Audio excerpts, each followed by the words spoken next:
Şimdi referandum ilk önce millete, memleketimize hayırlı olmasını diliyorum. Evet diyorum. Niye diyorum evet? 1980'lerdeki kuyruklar aklıma geliyor. O hastane kuyrukları aklımıza geliyor. Geçenlerde ben gittim Ankara.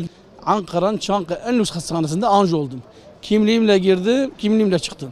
Ben bir vatandaş olarak bu nimeti gördüğüm için önce Allah'a hamd ediyorum ve bunu üzerimde bir görev olarak biliyorum. Evet diyeceğim. Ben Batman için gereken de ne gerekiyorsa yani yapılacak şey ben evet diyorum. Güzel bir şey olsun ama her şey geçen şeyler gibi olmasın. Bu darbe gibi falan şeyler olmasın. Çünkü güzel bir yaşam için istiyoruz. Terör olayları falan değil yani. O yüzden. Benim düşüncem kendime göre ben hayır diyorum. Ülkenin geleceği için, yani ben hayır dediğim zaman ülkeyi yöneten Sayın Cumhurbaşkanımız ile ilgili olmayan bir hayırdır. Bu benim kişisel görüşümdür. Umarım Allah da ülkemizin geleceği için, ülkemizde yaşayan bütün insanlar için olumlu bir süreç geçer. Pazar günü hayırlı olur. Bütün ülkeye, bütün yaşayan insanlara güzel günler, güzel yarınlar ve de ülkemizin dış ülkelere karşı inşallah daha hayırlı bir gün olur. Peki neden hayır diyorsunuz? Neden hayır diyorum? Şu süreç için hayır diyorum.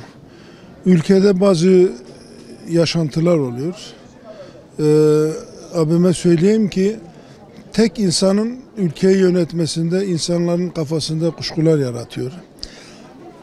Sayın Cumhurbaşkanım olsun, Sayın Başbakanımız olsun, bu referandumla ilgili maddelerin açıklanması gerekiyordu. Maddeler nedir? Tek insan görevi ne olacak? Kendisiyle atayacağı insanlar kimler olacak? Sıradan gelen insanlar olabilir. Veyahut da okumamış insanlar olabilir. Okumuş insanlar olabilir. Ben bu açıdan hayır diyorum. Yani ben hayır dediğim zaman hiçbir siyasi görüşe katılarak demiyorum. Kendi kişisel görüşümdür bu. Ben evet diyorum, ülkenin kalkınması için. Huzur istiyoruz, barış istiyoruz. Ülkenin ekonomisinin güçlenmesini istiyoruz. Avrupa'ya karşı mücadelemizi istiyoruz. Avrupa bize yanlış yapıyor. Mesela bir Hollanda, bir Almanya, bir Fransa Türkiye'nin gelişmesini istemiyor. Ama biz istiyoruz. Bir esnaf olarak da bu zaten piyasalar durgundur. Yani ülkenin gelişmesini istiyoruz. Evet diyorum ben. Yani evet dememin 15 Temmuz'daki darbe olayından dolayı ben diyorum. Yani ordunun genelkurmayı dinlememesi bir zafiyetti bence. Yani bu şekilde bir başkanlık sisteminin bence ülke için daha hayırlı olacağını düşünüyorum. Yani tek kalem olarak bunu söylüyorum ben. Tabii ki farklı nedenlerimiz de var. Ama ben bunu bence mantıklı bir şey görüyorum yani. Referandumda biz ülkenin yararına olanı diyeceğiz. 35-40 yıldır çok partili bir dönemde yaşıyoruz ve hiçbir şey anlamadık. Hep halka zarar, hep halka kötülük, hep halka yıpranma. Bunun için evet diyeceğiz. Sadece Tayyip Erdoğan için değil. Yarın Allah korusun bir şey olup ölecek ama ülkeyi yönetecek insanlar tek bir kişi yönetsin. %51 ise %52 bir kişiyi seçsin. 10 kişi partide olmasın. Bir kişi olsun, bir kişi sözü olsun. Darbe oldu. 3 günde o hal çıkamadı. Nasıl bir şey biliyor musunuz bu? Yani ülke batacak. 3 günde ülke çökecek. Biz hala duracağız. O diyecek ki hayır veya evet. Biz evet diyeceğiz. Ülkenin yararına evet. Barış için, huzur için, Kürtler için, Türkiye için ve bizim için. Biz kardeşiz. Lazı, Türk'ü, Çerkezi, Kürdü. Biz kardeşiz. Kardeş yaşamak istiyorsan evet. Bunu diyorum. Evet diyorum çünkü ülkenin tek bir kişi tarafından yönetilmesi gerekiyor. Nasıl bir arabayı bir şoför, sadece bir şoför kullanacaksa, iki şoför olmayacaksa bu ülkeyi de bir kişinin yönetmesi gerekiyor.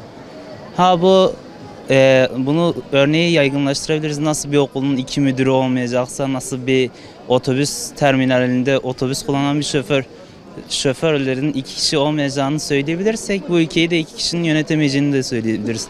Nasıl Ecevit zamanında Ecevit'in yüzüne atılan anayasa kitapçığı gibi eğer iki farklı partiden 2 kişi olursa, başbakan ve cumhurbaşkanı olursa aralarında çıkacak anlaşmazsızlıkları da çözecek bir kurum olmaz. Bu şekilde ülke daha çok batar. Yani evet diyorum sonuna kadar evet. Yani sonuç olarak ülke için olacak. Ülkenin bir kişiyle yönetilmesi gerekiyor. Bunun için evet diyorum. Ben hayır diyorum. Memleketin çıkarı için değildir. Tek bir adam, bu Türkiye tek bir adama teslim edilmez. Bir adam tek kişiliktir. Kraliyet istiyor, krallık istiyor. Ben demokrasi istiyorum, parlamenter devlet istiyorum. Başka bir şey istemiyorum. Valla bu referandumda oy kullanmayacağım. Sebebini sorabilir miyim? Sebebi de iki tarafın da gerçekten de Türkiye'ye hiçbir şey kazandırmayacağını düşündüğüm için oy kullanmayacağım. Yani iki tarafın da Türkiye'ye hiçbir yarar getiremeyeceği için oy kullanmayacağım. Biz evet, bu dine xwe, bu memlekete xwe, bu hükümete xwe, bu Xuda me bejin evet. Ve em bejin xeyr ku Avrupa bejin xeyr, em bejin evet. Demek ki tuştaj, mer baş mı Avrupa ne bejin evet. Ne say? Biz evet diyoruz çünkü Müslümanların istikbali için, Müslümanların birlik ve beraberliği için ve İslam alemin hem umudu Türkiye'ye bağlı, bu referanduma bağlı olduğu için biz evet diyoruz. Evet. Onun için biz bütün Müslümanlara, bütün vatandaşlarımıza, Kürt olsun, Türk olsun, Arap olsun, Müslümanların birlik ve beraberliği olması için evet diye tavsiye ediyoruz. İnşallah Batman'da da referandumun sonucu güzel bir sonuç çıkacağına inanıyoruz yani. Hayır diyorum. Neden hayır diyorsunuz? Efendim bu sisteme değiştirilmesini istemiyoruz. Yani tek kişilik bir devletin yönetmesini istemiyoruz. Hayır bizim için hayırlı olacağına inanıyorum. Biz eski sistem üzerinden devam etmek istiyorum. Parlamenter sistemi devam etmek istiyoruz. Biz evet kullanacağız, kullanmasına da sebebi olarak dünya çapında bellidir. Yani hayırın bir anlamı yok ki. Niye hayır kullanalım veya niye hayır diyelim? Hayır demek için bir sebep görmüyoruz ki. Fakat evet diyebilmemiz için dünyalar kadar sebep. Nereye bakarsanız bakın.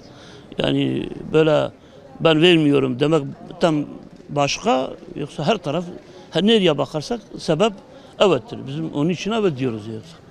Onun için bile olsa evet kullanacağız.